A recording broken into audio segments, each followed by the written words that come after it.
Bonjour et bienvenue au webinaire en langue française du WDI, l'organisation mondiale qui défend les droits des femmes basés sur le sexe. Parce que les femmes subissent des violences en fonction de leur sexe et non pas en raison d'un sentiment intime qu'elles auraient d'être des femmes. C'est pour cette raison que le WDI est à l'origine de la Déclaration des droits des femmes basée sur le sexe, et notre Déclaration des droits des femmes basée sur le sexe réaffirme les droits des femmes tels qu'ils ont été définis et présentés dans la CEDEF. La CEDEF, c'est la Convention de l'ONU pour l'élimination de toutes les formes de discrimination à l'égard des femmes. Notre déclaration compte déjà plus de 37 000 signatures à travers le monde, en provenance de 160 pays. Et ce chiffre augmente de 200 signatures par semaine. Nous vous invitons à la signer à votre tour si ce n'est pas déjà fait. Et notre déclaration, elle se compose de 9 articles, parmi lesquels l'article 4 réaffirme la liberté d'opinion et d'expression. Aujourd'hui, nous recevons Corinne Guillonnet, membre du WDI France. Elle est psychologue et thérapeute en santé sexuelle et elle reçoit notamment des jeunes et des adultes en demande de transition. Vous pouvez retrouver Corinne Guillonnet sur YouTube, où elle explique les 7 valeurs de la santé sexuelle. On vous mettra le lien dans le chat. Corinne Guillonnet est également marraine de Zéro Macho. C'est une organisation internationale d'hommes qui lutte pour l'abolition de la prostitution partout dans le monde et pour l'égalité entre les femmes et les hommes. Corinne a été adhérente pendant plus de 10 ans dans un parti politique de gauche qu'elle a quitté récemment. Et aujourd'hui, elle va nous expliquer pourquoi. Alors, vous pouvez poser vos questions dans l'application questions-réponses de l'application Zoom et il y aura un temps de questions à la fin. Bonjour Corinne. Bonjour Marie, bonjour à tous, bonjour à toutes. Est-ce que tu peux déjà commencer par nous parler de ton engagement féministe? Alors, mon engagement féministe, il date d'il y a très très longtemps, mais notamment, alors, je suis, comme tu l'as très bien dit Marie, marraine de Zéro Macho. Donc, marraine, il y a pas beaucoup de marraines parce que c'est un collectif d'hommes qui luttent contre la prostitution et pour l'égalité entre les femmes et les hommes. Mon engagement féministe s'est fait à une époque avec Caroline Dehaas qui avait fondé le collectif F. Et j'avais créé un groupe, moi, sur ma localité qui s'appelait le groupe F, avec lesquels on a fait des actions et notamment on a fait des actions avec des différents partis politiques, que ce soit LFI, Europe Écologie Les Verts, le Parti Socialiste, pour dénoncer l'impunité des agresseurs et voilà, enfin, dénoncer les féminicides également. Voilà, donc ce collectif F, fondé par Caroline Dehaas, est devenu au fur et à mesure Nous Toutes, que je crois tout le monde connaît bien. Et puis j'ai pu me rendre compte un peu des dérives. Autant le bateau était déjà pas très bien mené, j'ai envie de dire, dans le sens où j'avais déjà questionné Caroline Dehaas sur la prostitution et j'avais pas reçu de réponse. Donc, je m'inquiétais de voir aussi lors des manifestations du 25 novembre, au-devant des cortèges, tout devant les cortèges, les parapluies rouges, les personnes du Stras, toutes des personnes pro-prostitution et notamment des hommes. Donc, j'ai fini par quitter en fait ce mouvement et enfin, je me suis rapprochée d'Oser le féminisme sans être plus que ça. Je suis juste adhérente, mais j'ai pas. Et je suis membre du WDI, donc. Parce Merci. que les droits des femmes et des filles, c'est essentiel et on ne peut pas faire l'impasse de la moitié de l'humanité, en fait. Merci. Est-ce que maintenant tu peux nous parler de ton expérience dans ce parti politique que tu viens de quitter? Alors,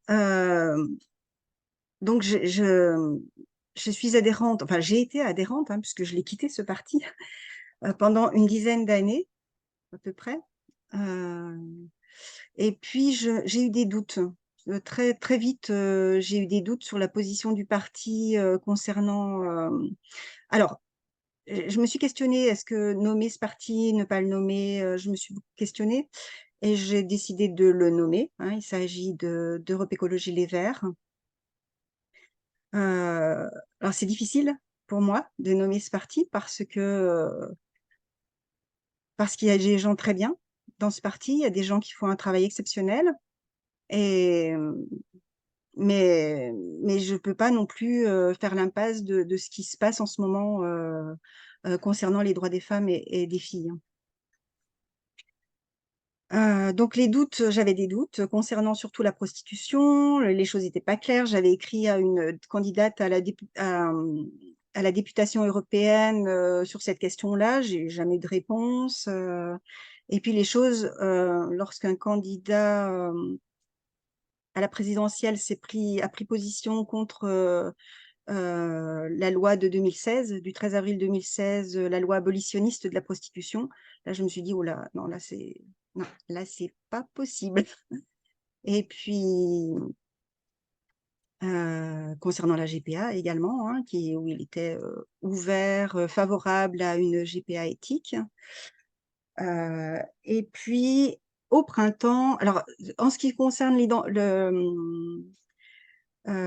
mouvement enfin, l'idéologie transgenre, les choses n'étaient pas forcément très claires. Je savais qu'il y avait des commissions. Alors il y a dans ce parti, il y a différentes commissions. Il y a la commission, transport, la commission énergie, la commission féminisme, la commission LGBTQIA+. Et toutes ces commissions sont force de proposition normalement. C'est des instances de réflexion, et puis elles peuvent être force de proposition, qui sont ensuite validées, par le parti. Et au printemps est diffusé un ABC queer. Un ABC queer qui reprend, le lexique, c'est un petit peu sur le modèle, de ce que le planning familial a produit, hein. C'est-à-dire, voilà les mots qu'il faut utiliser, les termes qui sont, corrects et puis les termes qui sont incorrects. Donc ouais, hem, je vais peut-être, vous présenter l'ABC queer, donc je vais partager mon écran. Bien. Alors, dans cet ABC queer, il y a quasiment aucune occurrence du mot femme, hormis pour parler de soit des femmes cis, soit, des femmes transgenres. Et pour rappel, une femme est une femelle humaine adulte et c'est important de sortir du déni de la matérialité du sexe, hein, puisqu'on est l'oppression des femmes est fondée sur le sexe et non sur le genre, hein. Si on excise une petite fille, c'est pas en raison de son genre, mais en raison de son sexe. Donc ça, c'est important de le rappeler. Hem, donc en fait, dans cet ABC queer, les femmes, sont carrément, supprimées, hein. On parle plus du tout des femmes, elles sont invisibilisées, alors que les mots ont un sens, les mots permettent d'exprimer une pensée et supprimer des mots revient à nier l'existence de ces personnes. Mais c'est pareil pour les lesbiennes, pour les gays et d'une manière plus générale pour l'homosexualité qui a disparu du langage. Par contre, on sent bien que dans cet ABC queer, le T a pris toute la place. Alors un des mots qui est défini dans cet ABC, c'est, le mot cisgenre. Personne dont l'identité de genre correspond à celle qui lui a été assignée à la naissance, notamment à la vue de ses caractères sexuels. Assigné à la naissance, ça pose quand même question. Est-ce que, un sexe est assigné à la naissance? Eh bien non, un sexe il n'est pas assigné à la naissance, il est observé, il est constaté. Soit il s'agit, d'un sexe mâle, donc garçon, soit il s'agit d'un sexe femelle, donc fille. Alors, on parle souvent, ce qui est, mis en avant, c'est l'intersexualité, qu'il y aurait des intersexes et que du coup, ce serait peut-être un troisième sexe. Mais en fait, l'intersexualité, c'est une anomalie soit gonadique, soit chromosomique, ou autre, mais c'est une anomalie qui confirme en fait la binarité du sexe, entre mâle et femelle. j'ai fait des recherches par rapport à la prévalence, parce que la prévalence qui est donnée dans cet ABC est de 0,1%, je crois. Et en fait, la prévalence ne concernerait que 0,5 des naissances, selon l'Organisation internationale des intersexes. Donc, c'est très peu, hein. Dans cet ABC queer, on parle des femmes trans.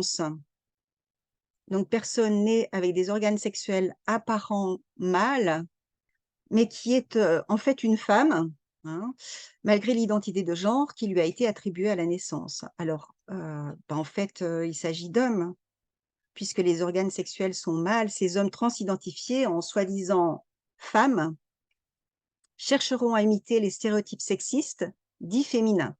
Jamais ils ne pourront dire qu'ils sont des femmes. C'est un mensonge que de faire croire que l'on peut changer de sexe. On ne peut prendre l'apparence de l'autre sexe. On peut que prendre l'apparence de l'autre sexe. On ne peut pas changer son sexe, en fait, hein. C'est un mensonge. Donc, en fait, ce que je vous dis là, c'est la réponse. Oui, parce que j'ai oublié de le préciser. Suite à cet ABC queer, j'ai fait une réponse. Et ma réponse, c'est ce que je suis en train de vous expliquer, hein, qui a été diffusée donc à tous les adhérents et adhérentes du parti au niveau régional et à la commission féminisme. Donc, je poursuis sur cet ABC. Le sexe est biologique, le genre est social, ok. Le transgenrisme ne fait que renforcer les stéréotypes de genre au lieu de s'en libérer. Ça, c'est ma réponse, hein. C'est toujours ma réponse, là. Et amène les jeunes à se mutiler d'une manière irréversible. Ce n'est pas progressif, mais contribue à la persistance du patriarcat. Donc ça fait partie aussi de la réponse que j'ai donnée à cet ABC queer. Oui, tu as vraiment répondu point par point, en fait, hein. C'est ça, c'est ça. J'ai repris Oui. chaque point et puis j'en ai fait une réponse. Alors, concernant on parle aussi dans cet ABC queer, puisqu'on parle plus des femmes, hein, mais de personnes menstruées. Est-ce qu'on se pose la question de la violence symbolique qui est quand même faite aux filles et aux femmes, en parlant de personnes menstruées, hein, comme si on était réduite à notre sexe, à une partie, à un organe, et qu'on n'était plus des personnes, hein.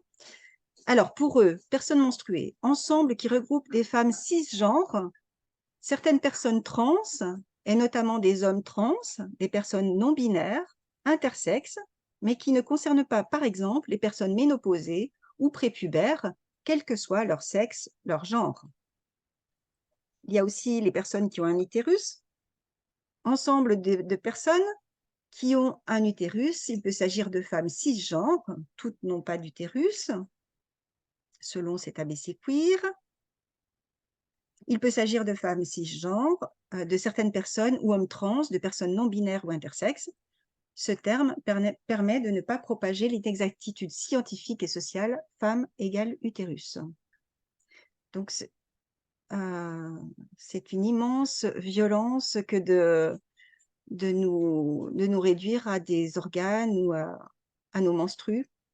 En plus, ce qui est fou, c'est que du coup, il n'y a plus du tout de mots pour nommer les femmes. Mais par contre, mais qu'est-ce que j'en ai à faire, pour être poli, quand je rencontre une femme, de savoir si elle a un utérus ou pas? Quel est l'intérêt de dire ça, c'est une personne à utérus et ça, c'est une personne qui n'en a pas? C'est complètement. Ça n'a aucun intérêt. Oui, je crois que c'est une façon de nous effacer, hein, d'effacer les femmes. À part qu'une personne qui a un utérus peut être victime de GPA, peut-être. C'est peut-être ça l'intérêt pour eux de nommer. Oui, Enfin, j'en je te parlerai laisse de la continuer, GPA, oui. Je crois que tu effectivement. as des choses à dire, oui. Oui. Donc, en fait, ce sont des femmes, hein. Toutes ces personnes-là, ce sont des femmes et c'est important. Les mots ont un sens et c'est important d'utiliser, de conserver ce mot auquel je tiens énormément. Après des siècles de lutte pour rendre visibles les femmes, elles sont sommées de s'invisibiliser pour une petite minorité d'hommes transidentifiés qui veulent nous effacer. Et pourquoi ne trouve-t-on pas dans ce glossaire, largement copié sur le glossaire du planning familial, hein, comme je vous le disais, personnes qui ont des testicules ou personnes qui ont un pénis? Et voilà, je trouve que c'est pas du tout égalitaire. C'est-à-dire que les femmes, on peut les effacer, on peut les réduire à un organe, mais les hommes, pas question. Donc ça, c'est un point que j'ai vraiment soulevé dans cet ABC queer. Voilà, ça fait partie de ma réponse. Ensuite, un autre terme qui était présenté dans cet ABC queer, mépris et hostilité systémique qui pèsent sur celles et ceux qui exercent le travail du sexe. Prostitution, pornographie, cela se retrouve dans la loi, ancien délit de racolage, arrêtés municipaux anti-prostitution, criminalisation indirecte par pénalisation des des clientes, hein. Il n'y en a pas beaucoup, hein. Il faut savoir que la plupart des clients, c'est quand même des hommes, hein, à 99%. Proxénétisme, dit d'entraide ou hôtelier, absence de régime de protection sociale, les agressions verbales et physiques, voire les crimes. Donc, putophobie. Donc, moi, ma réponse, c'est que la prostitution, c'est ni un travail, ni du sexe. C'est une violence contre les personnes en situation de prostitution. C'est une violence physique, c'est une violence psychologique, c'est une violence économique, c'est une violence sociale, c'est une violence sexuelle. Pour rappel, l'âge d'entrée dans la prostitution est de 14 ans. Et c'est souvent des jeunes qui ont vécu des psychotraumas, qui ont vécu des maltraitances, qui ont vécu des violences sexuelles dans l'enfance. Donc la position de défendre la prostitution correspond à défendre le droit des hommes à accéder au corps des femmes moyennant paiement. On est loin de la santé sexuelle. Alors, je vais vous présenter rapidement la santé sexuelle parce que je pense que c'est important de rappeler les bases de qu'est-ce que c'est que la santé sexuelle. Alors, c'est dans la diapo suivante. Voilà. Il y a une définition qui émane de l'Organisation mondiale de la santé qui dit que la santé sexuelle, c'est un état de bien-être physique, émotionnel, mental et social en lien avec la sexualité. Ce n'est pas que l'absence de maladie, de dysfonctionnement ou d'infirmité.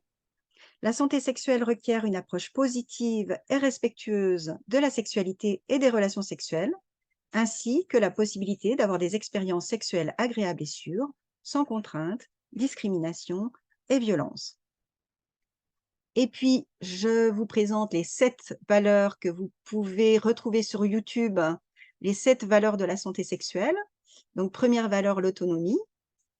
C'est la liberté d'être soi avec l'autre. Deuxième valeur, le désir. Voilà, si je dois revenir pour présenter mon travail avec les jeunes, je pourrais en parler plus longuement. Donc, le désir qui est la valeur fondamentale de la santé sexuelle, c'est le pilier, je dirais, de la santé sexuelle. Est-ce que j'ai du désir pour ma ou mon partenaire? L'égalité, être dans une situation d'égalité, il n'y a pas pas de lien de subordination ou de domination, de pouvoir de l'un sur l'autre. Parce qu'à partir du moment où il y a une relation inégalitaire, c'est la porte ouverte à toutes les violences. La réciprocité, c'est important qu'il y ait une réciprocité des désirs. J'ai du désir pour mon conjoint ou ma conjointe, mais est-ce que mon conjoint ou ma conjointe a du désir pour moi? Le respect, une valeur fondamentale qui fonde nos sociétés. La sécurité, c'est important de se sentir en sécurité avec son partenaire ou sa partenaire. Voilà, c'est une sécurité intérieure et extérieure également. La satisfaction, c'est-à-dire que cette relation va participer à mon bien-être, à mon épanouissement. Je ressens du plaisir, de la joie, du contentement. Voilà, ça, c'est les 7 valeurs de la santé sexuelle que vous pouvez donc retrouver sur YouTube. Alors, je reviens, maintenant j'ai posé, alors ces 7 valeurs de la santé sexuelle, je me suis inspirée des travaux de Joël Mignot, qui a beaucoup travaillé sur santé sexuelle et droits humains. Voilà, je reviens donc à la prostitution.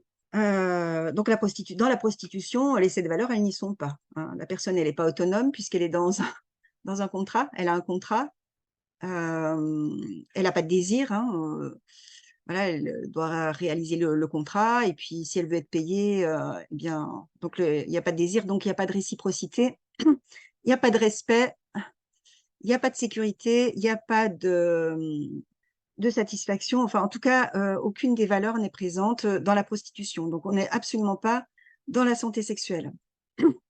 Donc, avec la loi du 13 avril 2016, eh bien, le mépris et l'hostilité pèsent maintenant sur les clients,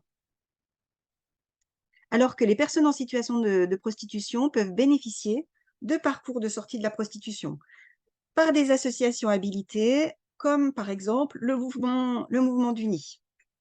Donc la honte a changé de camp.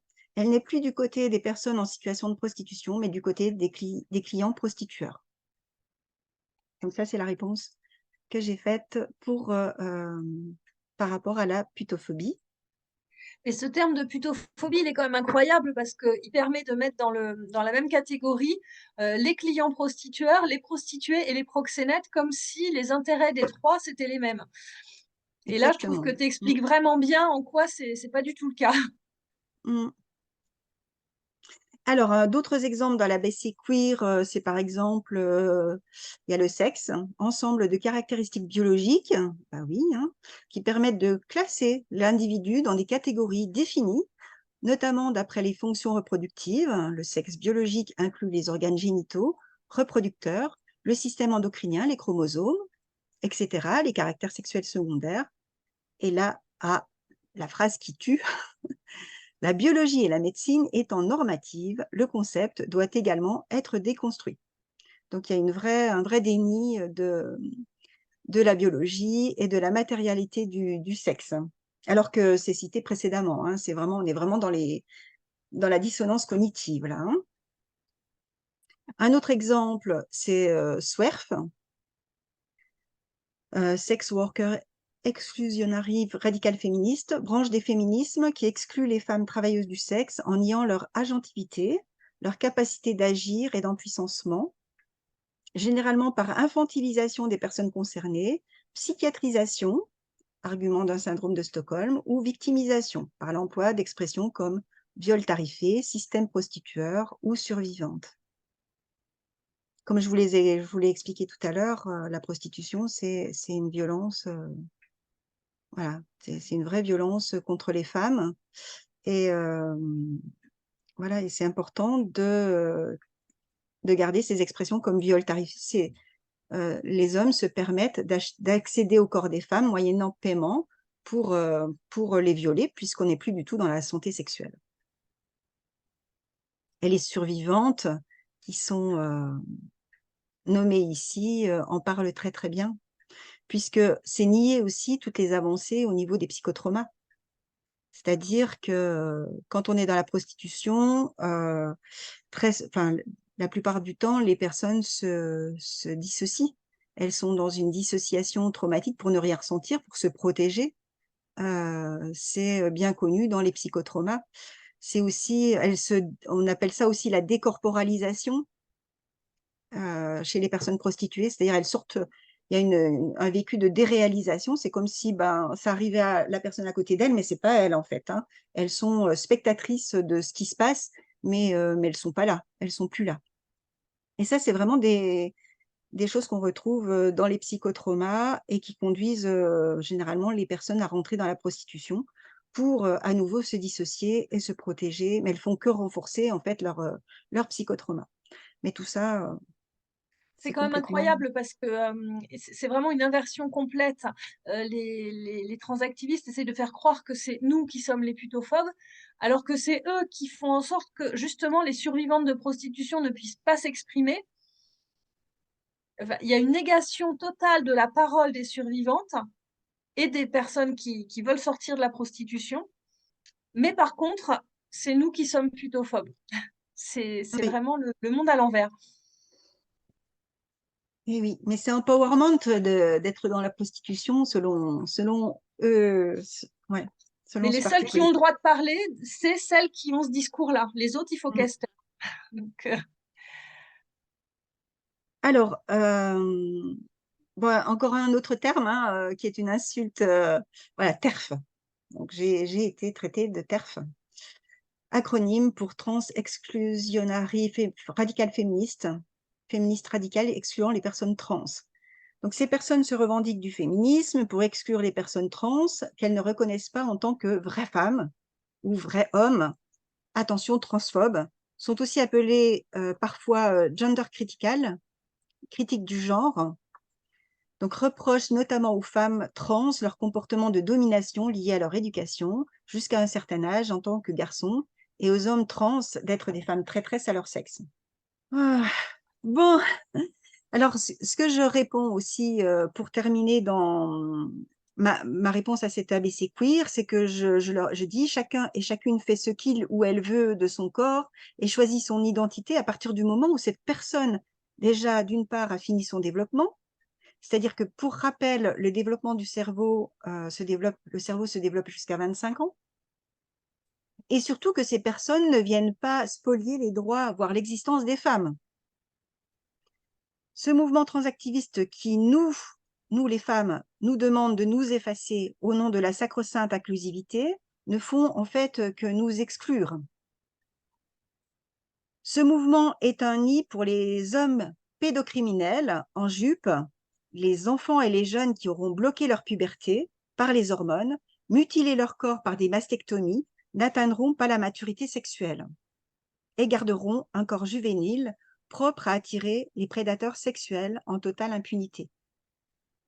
Donc Oui, ça, c'est un petit paragraphe de ma réponse qui a fait beaucoup, beaucoup parler c'est parce c'est que... Oui, vas-y. c'est ce que raconte Axel, hein. Dans le témoignage de Rebelle du genre, Axel en parle très bien de ça, de ce que tu dénonces. Oui, qui a des... Oui, c'est un nid pour les pédocriminels, en fait, Oui. hein. Et puis, Ils le disent, oui, et ils et ils le fabriquent disent, oui. leurs propres victimes, hein, puisque ces jeunes-là n'atteindront pas la maturité sexuelle. Oui. Et, les pédocriminels enfin, peuvent vraiment faire leur forfait en toute impunité. Alors, je ne dis pas que tous les personnes trans sont des pédocriminels, alors que c'est ce qu'on a voulu me faire dire. Mais je crois que ma phrase est vraiment claire et que il y a une infiltration de pédocriminels, hein. C'est un nouveau... Avant, c'était dans l'Église où ils étaient en totale impunité et protégés. Et maintenant, c'est dans le transactivisme où là, ils sont protégés, hein, puisque revenir à critiquer leur forfait, ben, ce serait transphobe. Donc, il faut Ils surtout sont laisser faire. protégés.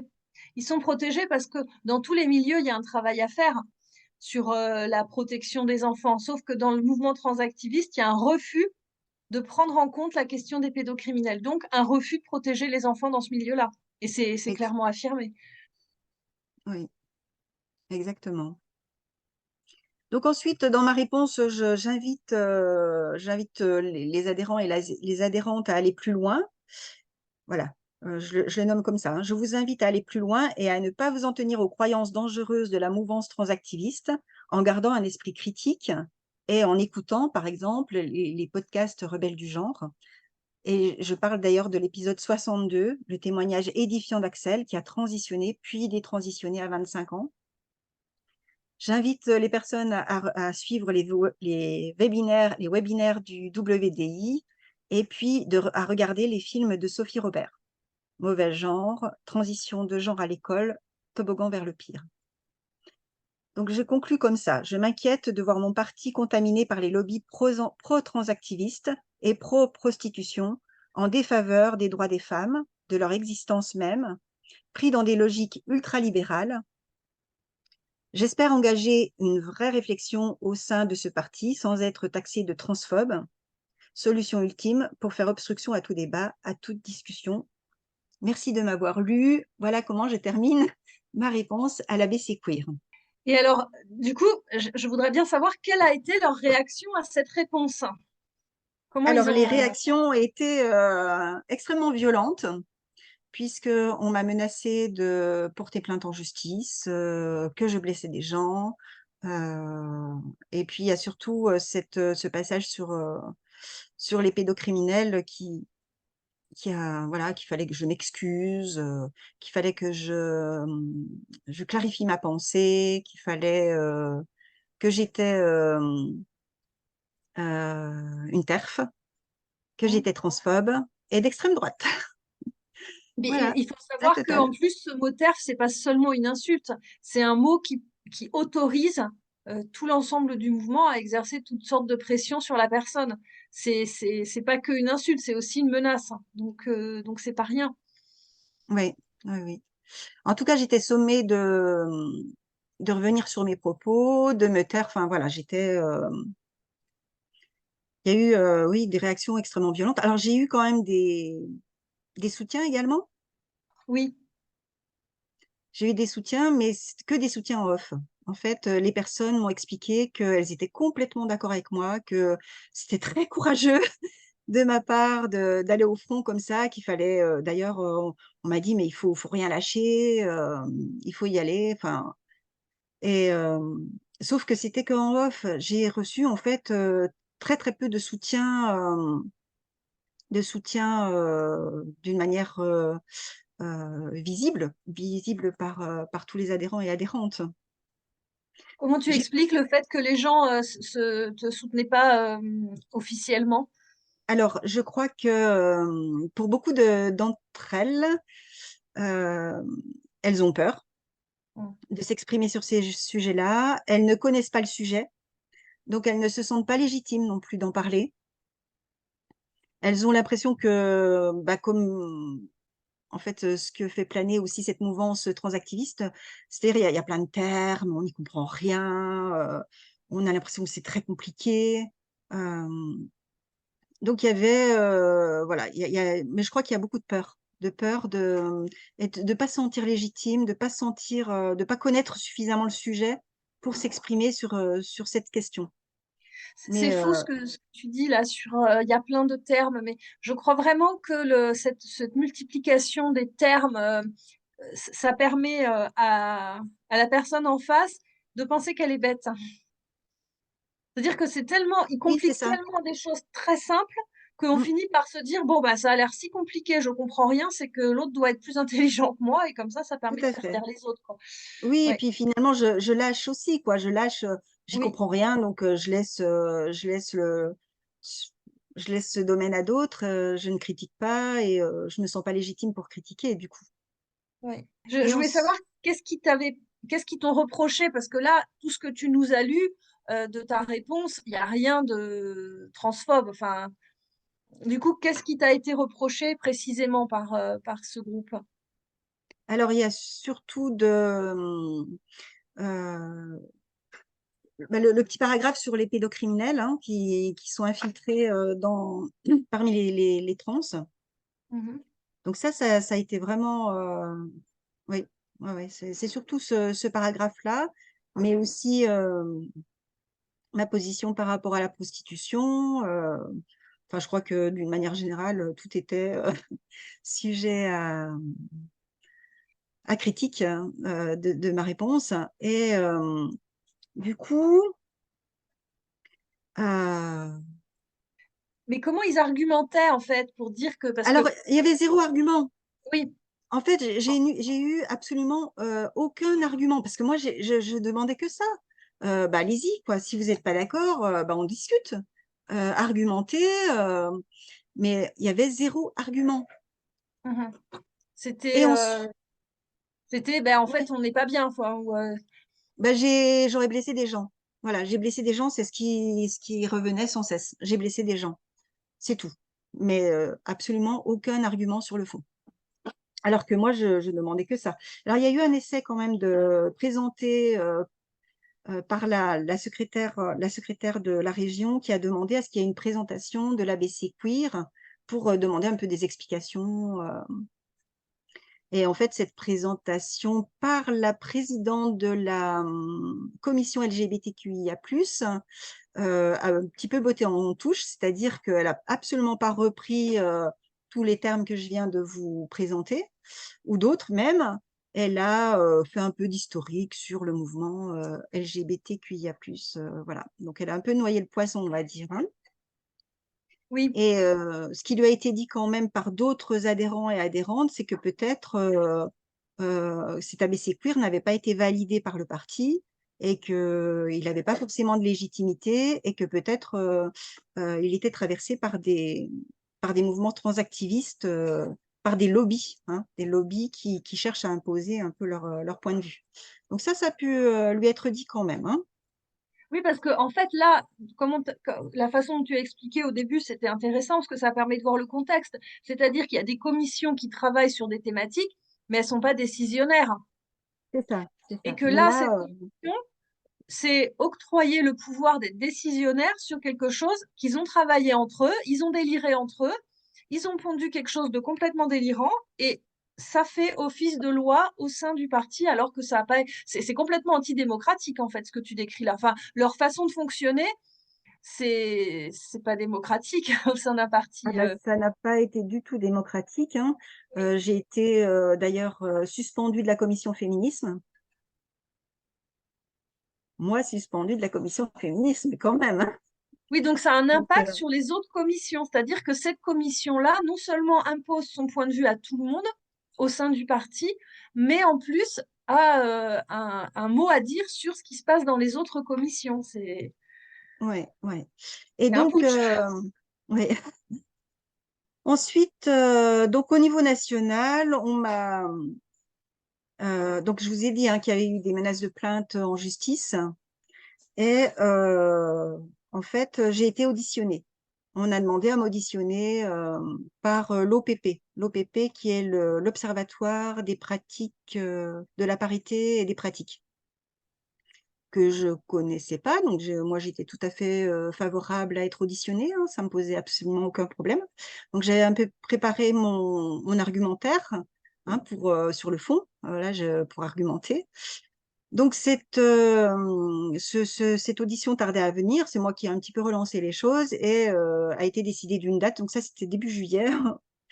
Donc au mois de juillet, début juillet, l'audition a eu lieu à 20 h le soir par Zoom. Et cette audition a été extrêmement queer, c'est-à-dire bizarre, bizarre, qui a été très bizarre. C'est-à-dire que j'avais trois personnes, enfin il y a une seule personne qui s'était pas présentée déjà, mais dont je pouvais voir le visage et qui m'a dit, voilà, on va vous entendre, vous avez blessé des gens, donc on aimerait vous entendre et puis entendre peut-être vos excuses. Donc je leur ai déjà demandé de se présenter. Donc, ces trois personnes ont daigné allumer leur caméra et se sont présentées. Donc, il y a eu, bon, il y avait un homme, voilà, il m'a donné son nom, son prénom, là, il n'y a pas de souci, hein. Une autre personne, c'était juste un prénom et je ne peux pas dire si c'était un homme ou une femme à ce jour. Et puis, la troisième personne était un drag queen, puisque grimé en bleu avec des petites paillettes, des étoiles, j'entendais le son, voilà, en arrière, qui manifestement allait faire son spectacle après l'audition. Donc voilà, ces trois personnes se sont succinctement présentées, puis ont éteint leur caméra et m'ont dit on vous écoute.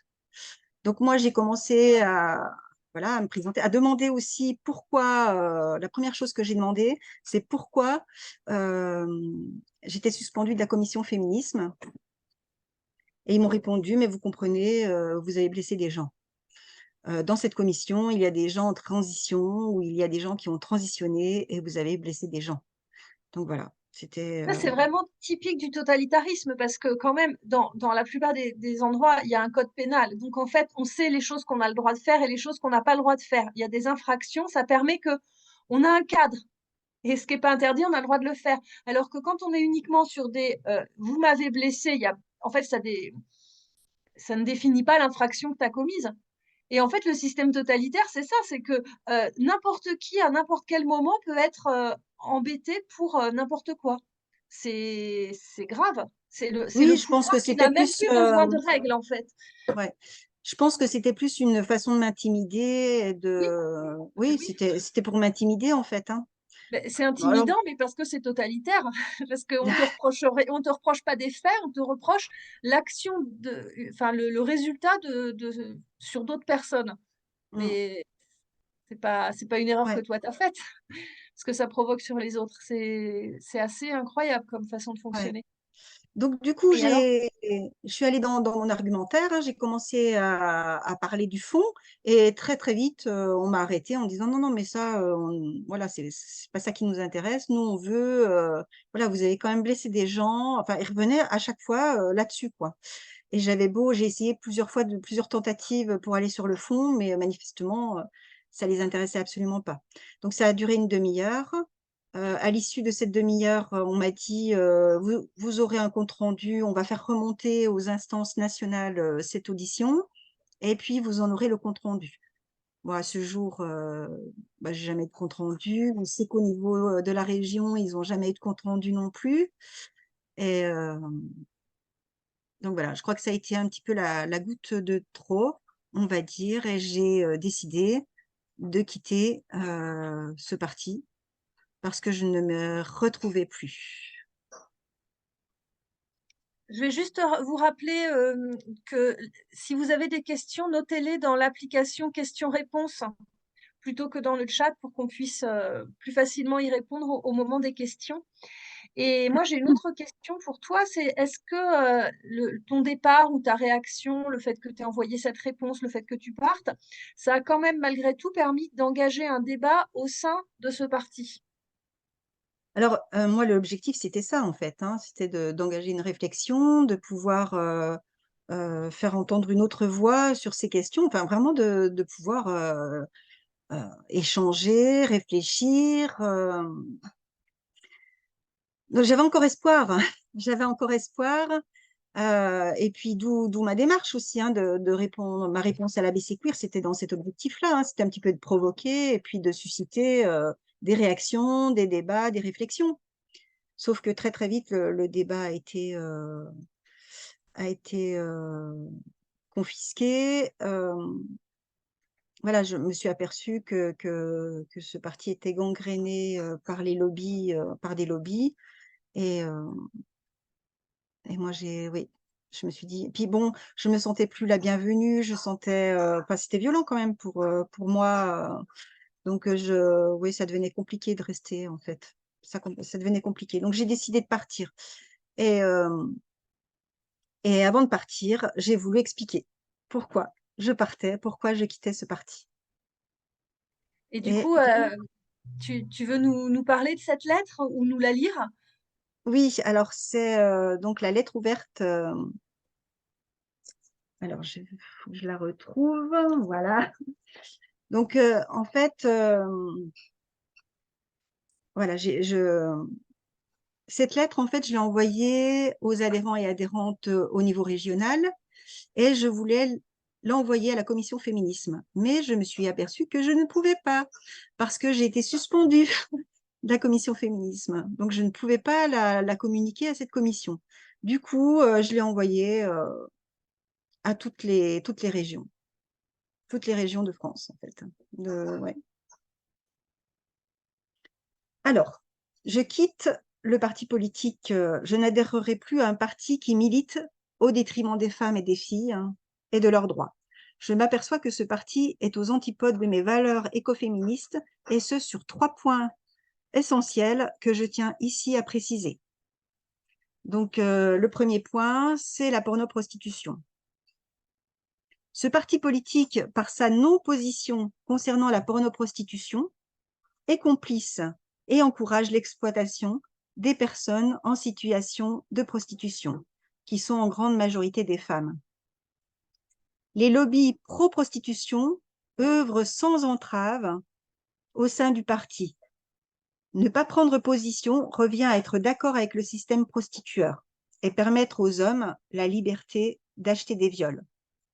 Donc, je relève l'incohérence et la dissonance cognitive de ce parti politique qui, d'un côté, œuvre pour lutter contre l'exploitation et le capitalisme, et d'un autre côté, soutient l'exploitation de la moitié de l'humanité que constituent les femmes et les filles. Le deuxième point concerne l'idéologie transgenre. Ce parti politique, sans position claire, à travers sa commission LGBTQIA+, soutient l'idéologie transgenre, fondée sur des mensonges qui laissent croire aux gens, et notamment à des jeunes, qu'il ou elle serait né dans le mauvais corps, qu'il ou elle pourrait changer de sexe, et encourage la conformité aux stéréotypes sexistes par des traitements hormonaux, par de la chirurgie, sachant que 75% des demandes de transition concernent des jeunes filles qui, euh, qui sont en demande de transition parce que soit c'est très difficile à notre époque d'être une fille, rejet de la féminité, des psychotraumas liés à des violences sexuelles, rejet de son lesbianisme, autisme, etc. Dans ce parti, on est contre les perturbateurs endocriniens, mais laisser des jeunes prendre des hormones à vie, remboursées à 100% par la sécurité sociale, car bénéficiant d'une ALD, affection longue durée, et en faire des malades chroniques, ça semblerait, ça ne pose aucun problème aux adhérents et aux adhérentes. Le genre est le moyen d'asservissement et de subordination des femmes à la domination sexuelle, à la domination masculine. Là encore, les lobbies ne subissent aucune entrave et s'expriment librement sur les réseaux sociaux et s'affichent sur le site internet du parti. Cette idéologie est dangereuse pour les droits des femmes, pour les droits des filles, des homosexuels, des lesbiennes. Le thé est le coucou dans le nid des LGB. Et je donne Vraiment l'exemple. important de le rappeler ça, parce que beaucoup de personnes très bien gentilles et tout veulent pas être homophobes, et du coup, comme il n'y a plus de mouvement homosexuel, disent je veux pas être LGBT-phobe, sans se rendre compte que l'endroit le plus homophobe, c'est justement ce mouvement transactiviste. C'est bien que tu le rappelles, en fait. Oui, et d'ailleurs, en Grande-Bretagne, les LGB se sont séparés du TQ, hein, Oui. parce que c'est voilà, pour lutter contre l'homophobie, Et Robert Winton Hughes a activisme. subi des agressions parce que lui, il est gay, et il subit des pressions parce qu'il est gay et qu'il dit que bah, c'est pas la même chose d'être homosexuel que d'avoir soi-disant une identité de genre. C'est pas du tout de la même chose qu'on parle. Et ben ça suffit pour un homosexuel à subir des pressions. Ces Exactement. conférences ont été Ouais. interdites. Ouais, c'est Voilà, car le transactivisme est homophobe et pousse des jeunes homosexuels à transitionner plutôt que de les aider à assumer leur orientation sexuelle. En Iran, par exemple, c'est une question de survie. Il vaut mieux transitionner que de prendre le risque de perdre la vie en assumant son homosexualité. Donc, il s'agit en fait d'une thérapie de conversion afin d'éradiquer l'homosexualité. Des hommes transidentifiés femmes sont pour la plupart autogynéphiles et fétichistes. C'est-à-dire le fait de devenir des femmes, ils vont en ressentir une excitation. Alors, tant que ces personnes ne revendiquent pas les droits et les espaces réservés aux filles et aux femmes, tout va bien. Ils ont les mêmes droits que tout un chacun, mais les transactivistes ne s'arrêtent pas là et demandent à envahir les espaces et les droits des femmes. Les sports, prisons, vestiaires, foyers, etc. Cette idéologie est une nouvelle croyance qui ne souffre d'aucune critique et qui s'appuie sur des revendications victimaires. Les hommes transidentifiés en genre féminin seraient plus victimes que les victimes. Il y a vraiment ce processus victimaire, hein. Et ce parti participe à cette nouvelle doxa et sa chasse aux sorcières. Celles qui osent prendre la parole et dénoncer le danger pour les femmes, les filles et leurs droits sont silenciées, sommées de s'excuser et de s'expliquer devant un pseudo-tribunal queer. Cette idéologie est une immense violence contre les femmes. Elle cherche à invisibiliser et déshumanise les femmes en les réduisant à un organe ou une fonction, personne menstruée, personne à utérus. Elle encourage la mutilation. On pourrait faire le parallèle avec le repassage des seins dans certaines populations d'Afrique ou la clitoridectomie des filles, qui sont toutes, en fait, ce sont des violences patriarcales. Elle est le pied dans la porte du transhumanisme. Ce parti s'inscrit dans le capitalisme et l'offensive néo-patriarcale qui promeut l'exploitation du corps des femmes pour enrichir Big Pharma et les lobbies. Mais pour ce parti, il y a d'autres combats à mener, hein, les énergies, le changement climatique, etc. Les femmes et les filles peuvent attendre. Elles ne sont qu'une valeur d'ajustement pour faire du féminisme washing, jouant sur la forme, parité, parce que c'est un parti qui est très paritaire. Fermeture éclair pour la prise de parole. Quand un homme prend la parole, ça doit être une femme qui prend la parole après, et non sur le fond. Et faire passer la pilule patriarcale.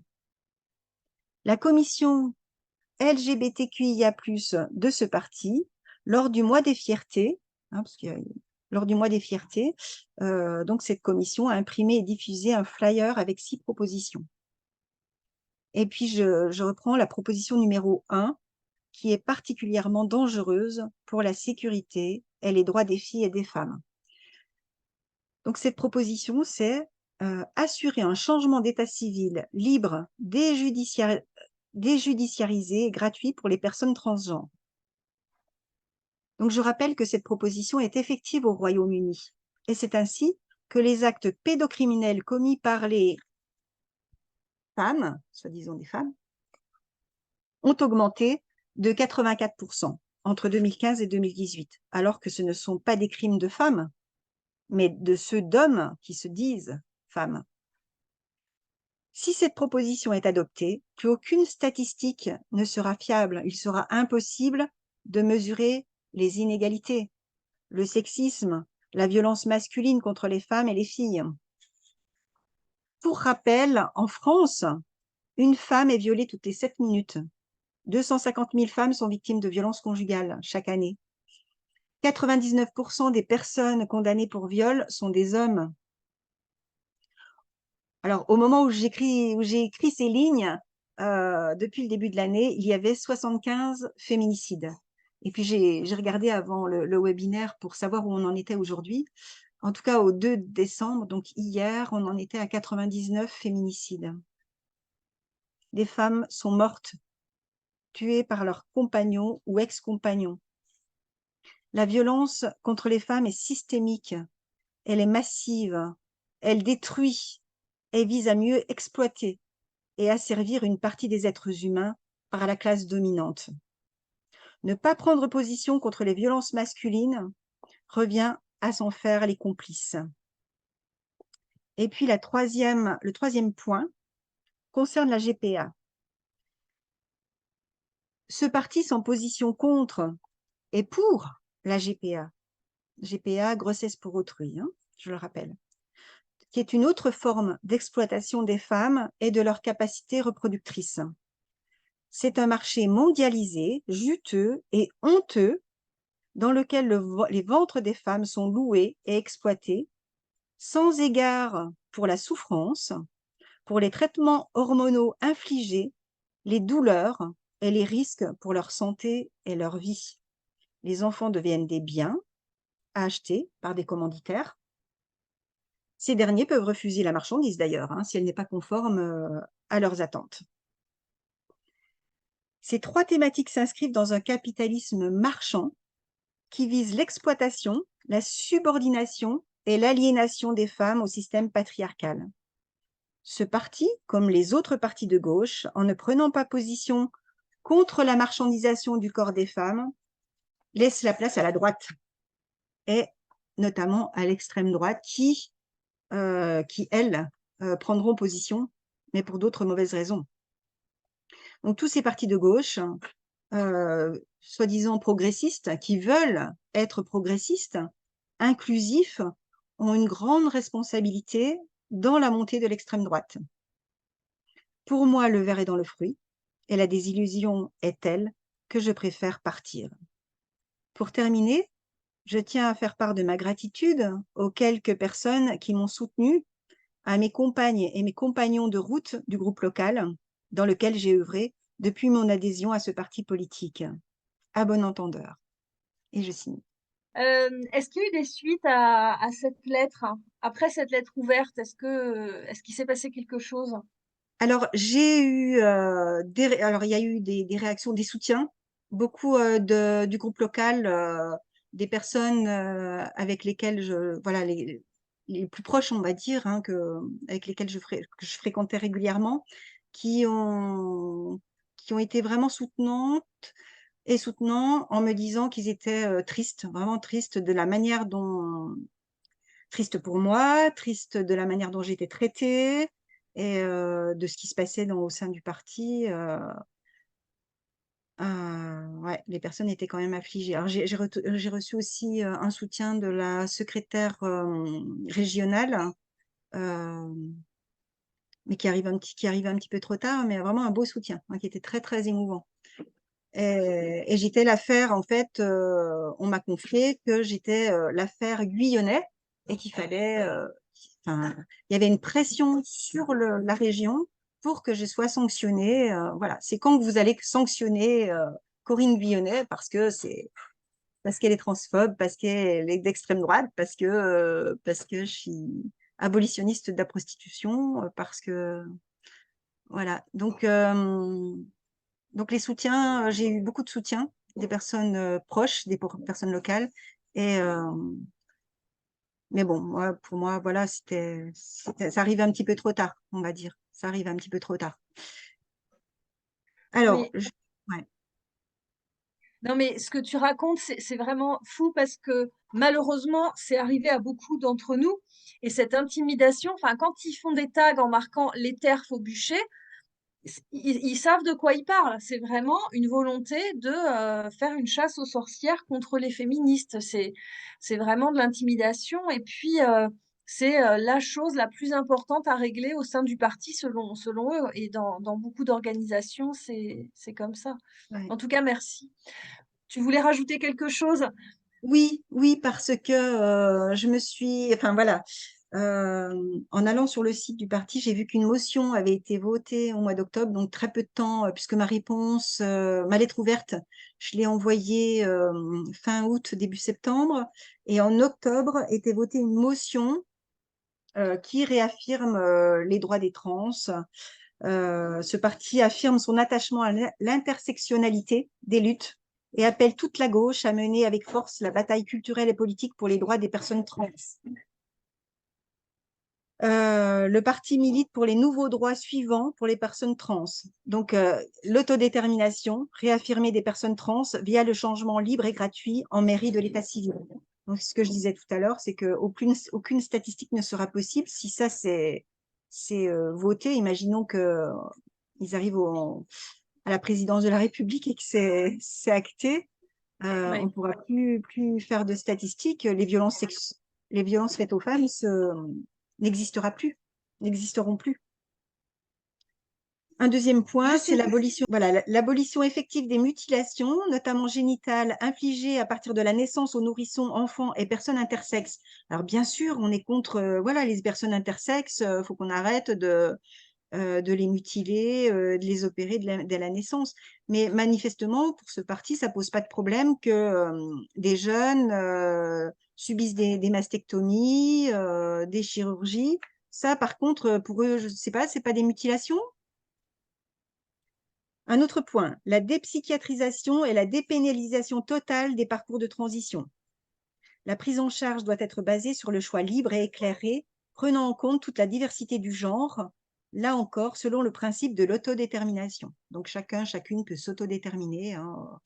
Voilà, je me lève le matin, eh bien, je suis un homme et il va falloir respecter, puis ne pas me mégenrer, hein. Euh, voilà, donc voilà, c'est quelques exemples de cette motion. Donc, en fait, on va dire qu'il n'y a plus de débat, quoi. Il n'y a plus de débat possible. La motion a été votée. Alors, c'est noté que pour nombreux, blanc 2. Voilà, pour cette motion. Et puis, je viens d'apprendre juste avant le webinaire une autre personne avait été exclue du parti suite à ma lettre ouverte qui m'a soutenue publiquement auprès des adhérents et adhérentes et du coup qui a été euh, suspendue du parti pendant 6 mois. Cette personne a fait appel et il semblerait qu'elle a été réhabilitée. Mais voilà. Donc, je ne suis pas toute seule à être blacklistée, Oui, ostracisée. et d'ailleurs, il y a une question sur les soutiens que tu as reçus. Est-ce qu'ils étaient confidentiels ou publics? Ils étaient que confidentiels, la plupart. J'ai vu très très peu de soutien public. Je me souviens pas en avoir. Apparemment, cette personne m'a soutenue puisqu'elle a été exclue suite à sa réponse Oui, à ma lettre ouverte. Mais non, non, c'était énormément. C'était surtout en off, c'était en privé, des soutiens oui. privés. Mm.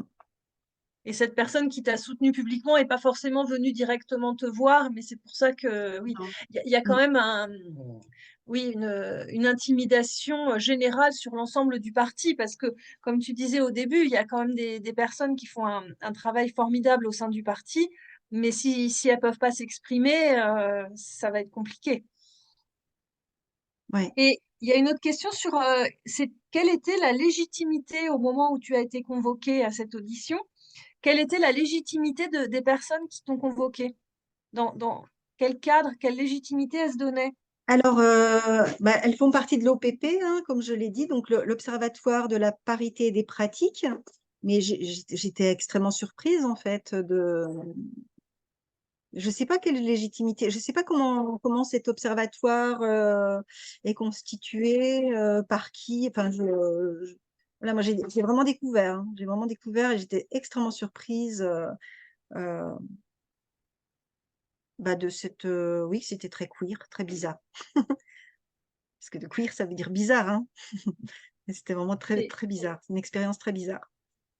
cette absence de cadre, ça participe vraiment de l'intimidation et Oui, je du pense que c'était fonctionnement plus totalitaire l'objectif. aussi. C'est Oui, ça. Comme il n'y a je pas de crois que c'était cadre, plus ouais, ouais, ouais, c'était c'est plus permis. l'objectif. Ouais. Tout à fait. Il y a aussi plusieurs questions sur, alors une sur la pertinence écologique du choix politique des traitements hormonaux, mais ça,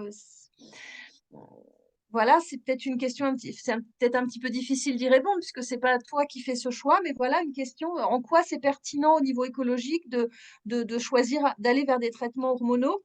Et puis, une autre question un petit peu dans le même genre, c'est est-ce que ce parti, il est gangréné paradoxalement par le lobby pharmaceutique?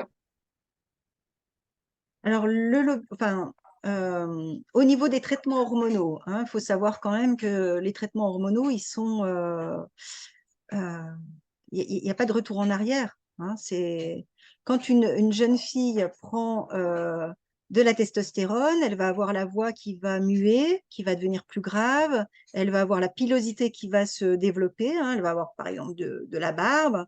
Et ça, si elle arrête, si un jour elle arrête la testostérone, il n'y a pas de retour en arrière possible, hein. Voilà, il y a des conséquences sur le développement. Et comme en France, pour l'instant, il y a pas de cadre, il y a aucune protection, j'ai envie de dire, aucune protection des enfants et des jeunes.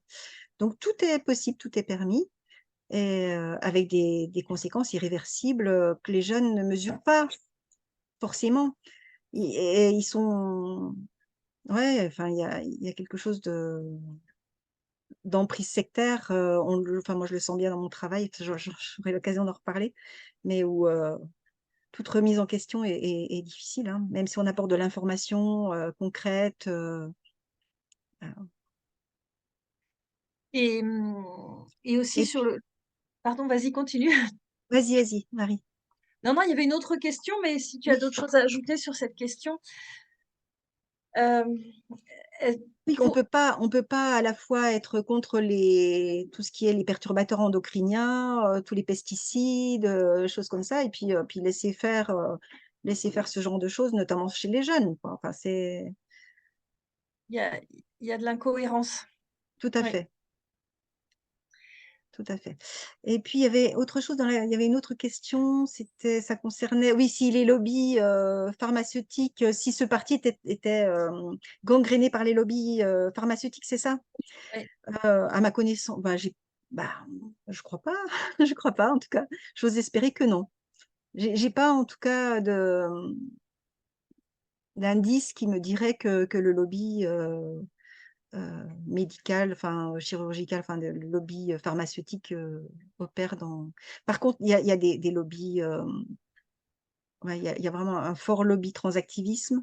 Il y a un fort lobby pro-prostitution, hein, le parti, la commission féminisme, je sais aussi qu'elle est gangrénée par, notamment, il y a des personnes du STRAS qui font partie de la commission féminisme. Alors, le STRAS, c'est le syndicat euh, de défense des personnes, des travailleuses du sexe, hein, soi-disant, ou des travailleurs du sexe, mais en fait, qui sont pro-prostitution, hein, clairement. Alors, moi, je suis allée voir leur charte au Stras, parce qu'ils n'arrêtent pas de dire qu'il y a les méchants, c'est le mouvement du nid et l'amicale du nid qui, eux, ne laissent pas libre choix aux personnes, et que le Stras, eux, ils accueillent tout le monde.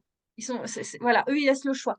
Alors, je suis quand même allée vérifier, et sur leur charte, c'est quand même écrit que pour adhérer au Stras, donc pour pouvoir être défendu par le Stras, il faut d'abord reconnaître que le travail du sexe est un travail comme un autre. Donc en fait, c'est pas D'accord. vrai. Du coup, Ben bah non, non, c'est non, clair et net. Quelqu'un qui veut sortir de la prostitution parce que c'est horrible, bah non, en fait, cette personne-là ne peut pas être soutenue par le Stras, puisque elle dit que c'est pas un vrai travail, c'est vraiment, ça va pas du tout pour eux. exactement. Ouais. Donc faut vraiment avoir ça en tête, hein. C'est pas du tout des gentils, et puis ils peuvent être assez agressifs si des survivantes de prostitution donnent leur Ouais. avis Mm. et que leur avis leur convient pas. Mm. Mais je sentais bien hein, dans cette commission féminisme que j'arrivais pas à proposer. Il y a des journées d'été, par exemple. J'aurais aimé proposer un atelier sur la prostitution. Moi, c'est des sujets que je connais bien, mais je sentais que c'était non, c'est pas possible, quoi. On n'en est pas là, on n'en est pas là, et j'ai l'impression qu'on s'en éloigne hein, même. Hein. C'est assez assez décevant. Mais sur les lobbies, dans cette histoire de transactivisme, c'est quelque chose qui n'est pas forcément pensé d'avance, mais qui bénéficie de fait aux lobbies pharmaceutiques, qui bénéficie de fait aux masculinistes et aux proxénètes. Mais ça ne veut pas dire qu'ils se rejoignent entre eux. C'est le résultat de tout ce militantisme, c'est que ça bénéficie. C'est pas forcément enfin, il n'y a pas forcément de cohésion entre ces différents intérêts, mais le résultat est là. Ça Oui, mais bénéficie en tout à cas, je plein de gens. pense que c'est le patriarcat, Oui, l'aliénation, c'est l'aliénation, hein, en fait, et qui fait que le patriarcat a de très, très beaux jours devant lui, hein. Et par contre, il y a du souci à se faire pour le droit des femmes et des filles, que oui. ce soit en France ou ailleurs, hein. C'est pas que en France. Mm. Et d'ailleurs, il y a une question là-dessus sur comment ça se fait qu'on entend beaucoup les hommes transidentifiés s'exprimer, et très peu les femmes transidentifiées. C'est-à-dire qu'au sein du mouvement transactiviste, il y a aussi le pouvoir des hommes, il est même exacerbé par cette invisibilisation du sexe, en fait. Ouais, je pense Et, il y a ils sont éduqués à la domination quelque part, hein. Ils sont tombés dedans étant petits, et même s'ils deviennent soi-disant des femmes, euh, ils sont comment dire socialisés, socialisés à la domination. Et moi, je vois des jeunes aussi qui veulent transitionner parce qu'ils rejettent ce côté aussi de la masculinité toxique. Être un homme, en fait, c'est être du côté des agresseurs, et ça, c'est pas possible pour eux. C'est souvent des jeunes d'ailleurs qui sont homosexuels, hein, mais qui, voilà, c'est très compliqué, qui ont un côté féminin parfois aussi, hein, qui est difficile à assumer pour eux. Mais oui, encore un jeune dernièrement, c'était, voilà, ah non, moi, non, non, mais les hommes, ils font la guerre, les hommes, c'est eux qui tuent, ah non, mais les hommes, c'est à cause d'eux qu'il y avait autant de problèmes, donc moi, je veux pas, enfin, en quelque sorte, il veut pas devenir un homme, quoi.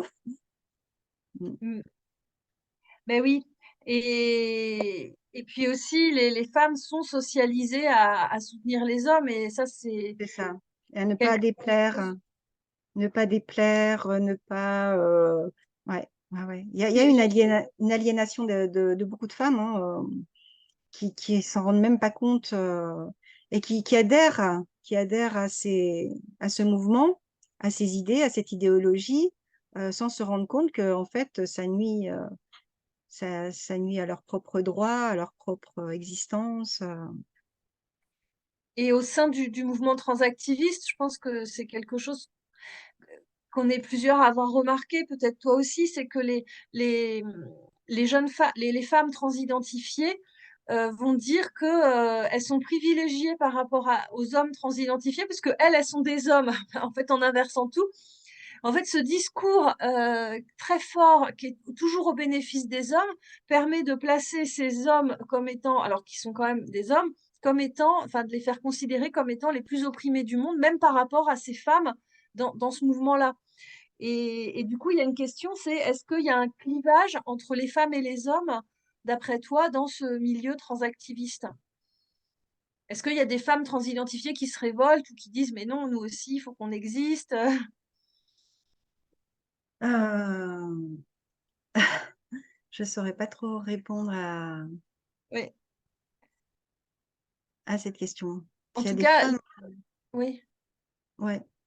En tout cas, c'est vrai On entend que beaucoup les hommes. En tout cas, on entend oui, beaucoup les hommes et très peu les femmes qui ont transitionné. C'est surtout les hommes qui parlent très fort et très haut et qui se font entendre. Et très, très peu les femmes. Mais ouais, non, j'entends pas les femmes, en fait. Très peu. Ouais. alors je vais répondre tout de suite. Parlez-nous de votre travail comme thérapeute, mais je pense que tu vas revenir nous en parler une prochaine fois, Corinne. Alors oui, c'est une proposition. C'est une Oui, proposition de oui, venir plus précisément parler de mon oui, expérience oui, oui. auprès des jeunes. Ouais, parce que c'est C'est une vraie épidémie et avec des conséquences extrêmement graves sur très, ouais, sur les jeunes. très intéressant. Et l'accompagnement et aussi par rapport aux familles, hein, les parents sont extrêmement démunis et c'est très compliqué pour eux. Ouais, ouais. Alors, bah, il y a deux dernières questions pour l'instant. Oui. Déjà, alors je ne sais pas si tu vas pouvoir y répondre, mais vers quelle partie on peut se tourner quand on est une féministe universaliste, laïque et écolo? Eh ben, je me pose exactement la même question. Ouais, Je ne sais pas si des personnes ont des réponses là-dessus, mais moi je cherche, hein. Je cherche un parti qui soit vraiment universaliste, féministe et ouais, qui respecte les droits des femmes et des filles. Enfin, ils sont pas tous égaux quand même les partis, hein. Je crois que on en parlait un petit peu avant le webinaire. Euh, Peut-être que c'est un petit peu mieux chez les socialistes ou c'est peut-être un peu mieux chez les communistes. Je ne sais pas trop en fait. Je connais pas bien les autres ouais, partis. Je ouais. connais pas bien. Oui, il faudrait créer. Oui, quelqu'un dit il faut créer un parti féministe. Ouais, ouais, ouais. Mais moi, j'ai pas pas le courage. Mais oui, ce Oui, serait c'est du super. boulot quand même. C'est ce qu'il Ouais. faudrait faire. C'est ce qu'il faudrait faire effectivement. D'ailleurs, il y a quelqu'un qui demande si tu fais partie de l'Observatoire de la petite sirène. Non, j'en fais pas partie, mais avec une collègue psychologue, on a écrit une lettre ouverte aux psychologues et professionnels de santé qui a été publiée par La Petite Sirène. Oui, Donc, une lettre ouverte qui devait être publiée dans le journal des psychologues. Mais alors, il y a eu un dossier web parce qu'on a été interviewé. Donc, il y a eu cette interview sur le web, mais dans le journal des psychologues, à ce jour, j'ai rien vu passer. Donc, je pense qu'il y a de la résistance quand même, hein. Il y a de la résistance. ouais, bah c'est ça, c'est qu'il y a du travail à faire au sein de plein de partis, hein. Et en tout cas, il y a plein de, de Ouais, remerciements dans le chat. merci. En tout cas, je suis enfin, vraiment triste pour ce parti parce qu'il y a des personnes admirables hein, et qui font dans d'autres domaines, qui font des choses, enfin, qui vont vraiment avancer dans le bon sens, mais pas au niveau des droits des femmes, malheureusement. Donc, il y aurait des choses, voilà. Bon, Oui, l'espoir fait vivre, l'espoir, hein. Peut-être que, ouais. Et ben, en tout cas, merci beaucoup. Il y a une question, c'est comment tu arrives à garder ta sérénité et ton sourire? ben, je crois que c'est le fait d'être militante, d'œuvrer pour les droits des femmes et des filles qui fait que, ben, ouais, je pense que c'est important de garder espoir. Oui, oui. Voilà. Voilà, bah écoutez, merci à tout le monde. Merci Corinne d'être venue Je vous remercie pour votre parler. écoute. Et puis, On je arrive, reviendrai parler de mon expérience en tant que clinicienne, de psychologue oui, clinicienne. très bientôt. OK, Oui. Donc, on arrive à la fin du webinaire. Merci beaucoup. Le prochain, il aura lieu le 7 janvier. Donc, vous allez recevoir une invitation par mail. Et la vidéo d'aujourd'hui sera diffusée sur YouTube dans quelques temps. Vous recevrez un mail pour vous le dire avec un lien.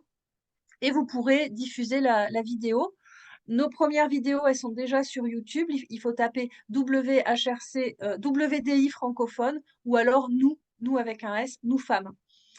Et je vous rappelle encore une fois que vous pouvez signer et partager la Déclaration des droits des femmes basée sur le sexe sur notre site du WDI, womensdeclaration.com, tout attaché. Et je vous dis à dans un mois. Au revoir. merci. Au revoir. Merci.